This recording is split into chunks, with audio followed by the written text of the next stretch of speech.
Hello and welcome to another video, and I've smashed the back of my camera screen, so this has been a little bit difficult to actually get my settings right, but never mind. In this one I am going to show you how I go about preparing for and shooting my astrophotography. So let's get on with the video.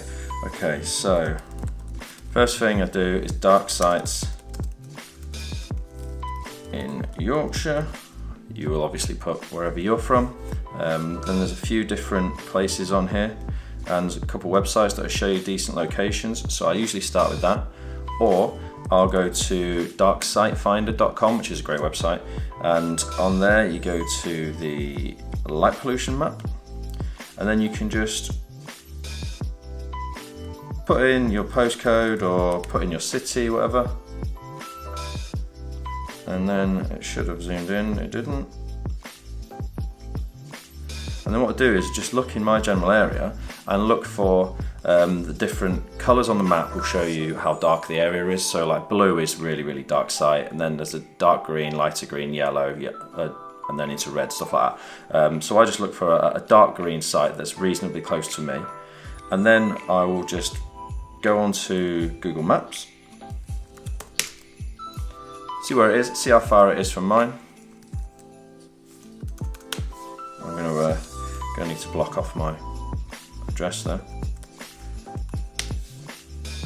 and I'll just have a look on there, see how far away it is. Then the next thing that I'll do is go onto the Photo Pills app, and that is a paid app, but it is really good. What you can do is you can plan a Milky Way shoot. So what I do is I then get the postcode from Google Maps where I'm going to be. I'll drop that into the Photo Pills app under the planner.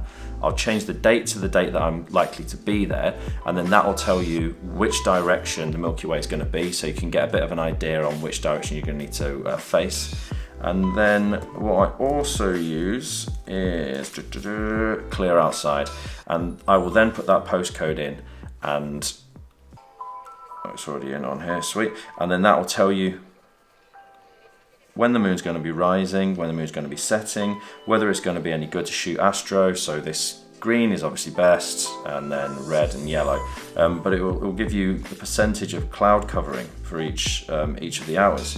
So like this is looking like it's orange on here, which says that it's going to be partially cloudy, but at that point I'm willing to risk it. So if it's on red, I usually don't bother going out. If it's on orange, then I'm going to give it a go. So tonight I will be going out to shoot some stars, and I will tell you when I'm there about what sort of things I'm looking for in terms of composition and stuff like that. So let's get in the car and off we go. Right, okay, I'm in the car and I'm heading to the location now.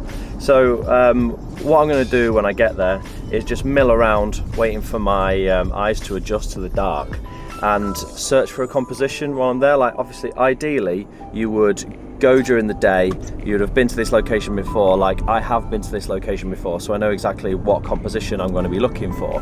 But realistically, if it's the first time you've been to a place, you're not going to go there.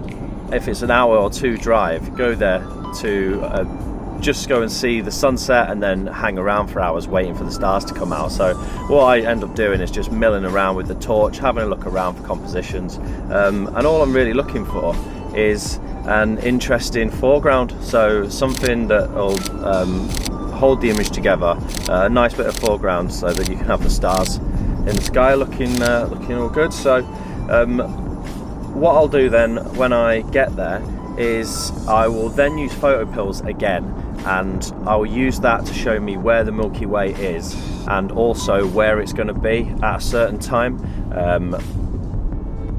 Again, really good app, that one. So after I've done that, I'll just do the usual. I'm going to bang out some selfies, I'll do a little bit of light painting, I'll do a panorama, all that kind of stuff, and then I will most likely then just set up a time lapse, leave the camera where it is, and go and sit in the car again so that I don't absolutely freeze my balls off. And that's it, so let's get on with it.